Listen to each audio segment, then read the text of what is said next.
some of the hosts they used, the co-hosts they are using from the DAB. But the question is, even though they're saying that it is a radio show, but the problem is it is soft selling. They're using DAB Rising Stars as the co-host. And then how much, even though the commercial radio say that they still have the editorial freedom, but how much the DAB would have a say editorially? Let's say, which host to be used? What are you selling? For instance, in one of the cases that they're talking about the DAB co-host were walking with the commercial radio host along Sha Tin, along the lake, to talk to people when they're going morning exercise.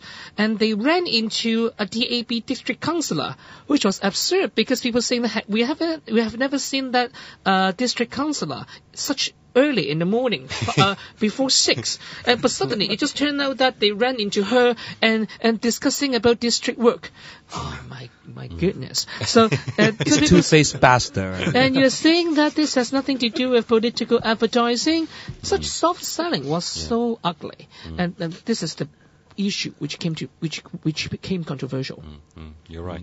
Yeah, I mean, to add sort of a slightly different angle on things, and to get is that the Emily Lau is also actually was involved actually in giving, I think, 38,000, so a much smaller amount. She actually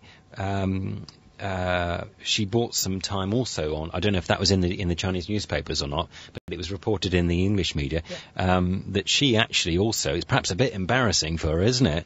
But she, it came out that she's also bought a couple of slots, albeit a much smaller amount, in order to advertise a rally that was going on, I think it would be easy for us only to discuss the DAB and have a go at them. But in terms of, it is a bit more complicated. Obviously, in terms of the rules and the laws, if in some ways it should apply equally to everyone, shouldn't it? And if it can't, if as pro-democracy people, we in my opinion, the rules and regulations should apply equally, including to Emily Lau, even though perhaps arguably I would agree in what her intention was trying to do and stuff. I mean, how do you guys take on that? And would you, for example, see a situation where you think Emily Lau should be able to do it, what the DAB can't, or how do you kind of view that, and your view on that? Is that a tricky question? It's not a tricky question. I think you can see Raymond has a slogan called DAB is the most shameless. They are the bad party. That's all about, right? What Emily was doing is fighting for democracy. What I'm saying, if you say the good, the bad, and the ugly, then I tell you the DAB one is the bad and ugly, and because they are giving sweets and drugs to the citizen.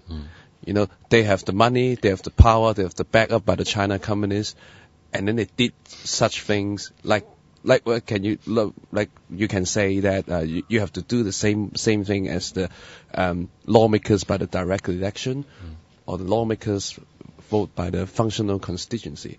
I think if I'm the right guy, I should totally fight to the functional constituency. I will put it this way. Sure. And Simon, I'm interested to you were just before we went on air, you were explaining something about a guy called Lam Bun, which I have to admit I'd never heard of this guy from history, and you said that there was some history to do with him and commercial radio. Perhaps just explain to me again, and so in order also for other listeners, who that guy was and why he had some significance to do with commercial radio. Yeah. and so on. It's totally understandable why you haven't heard of him, because the accident happened the whole issue, the assassination, happened in 1967.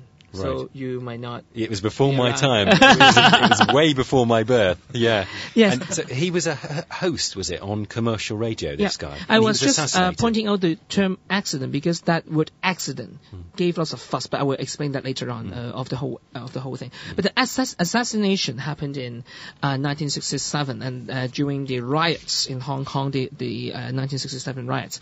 And we never see this in Hong Kong history, that a broadcaster was being assassinated, of course, because of his commentaries. And Lam Bun was very, very critical of the 1967 riots. If people haven't heard of the 1967 riots, it has to do with the Cultural Revolution in the mainland China, and it spilled over to Hong Kong. So the riots was a bit about overthrowing the colonial government and that sort of things. There are lots of, but if you're interested, you can go to Wikipedia to learn more. Lam Bun was a broadcaster at the time, and he was very famous for his radio show.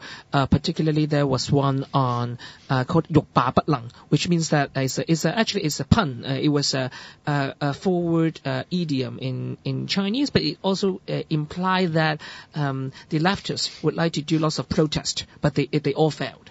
So lots of mockery and things going on. Because there have been lots of fake bomb on the road. That was one of the tactics of those leftists at the time. And those fake bomb did kill lots of innocent children and other people. So Lam Bun was very, very critical on that. And at those times, there was a so-called assassination list. If you're interested, you can read the Hong Kong New Press, a new book called The Hong Kong's Watershed, The Riots in 1967. I was just interviewing the author not long ago, Gary Zhang. And they were saying that there was an assassination list, and Lam Bun was one of them. Was on the list. So he's repeatedly got the threat over the phone in his radio station. And one day, he and his cousin, who was also working for the commercial radio, they were driving to work at the time on an August morning at around 8 or so. There are 3 people who dress up as the road construction workers. Stop them. And then suddenly, Lam Bun thought they were construction workers, so they stopped and see what was going on. But just within a second, the whole car and Lam Bun and his cousin were poured all over the gasoline. And then with fire, boom, suddenly, they were you see Lam Bun was in fire, seriously burned, all his hair was gone, seriously hurt. He died the next morning. So since then, everyone heard about Lam Bun. When Raymond Wong was a radio host and Albert Chang, they usually got the threat. When the threat usually go like this, with just one line: "Do you remember Lam Bun?" That's all in the threat letter, implying that. Yeah. Implying it could happen to you. Implying a lot. Do you remember Lam Bun? So that's why when we talk about commercial radio's history, it has a long historical baggage because of Lam Bun. And Lam Bun's photo indeed was hung in the commercial radio since 1967 until the handover. So for 3 or 4 decades, it has been a long name. People who talk about Lam Bun and commercial radio, they're tied together. So people were very, very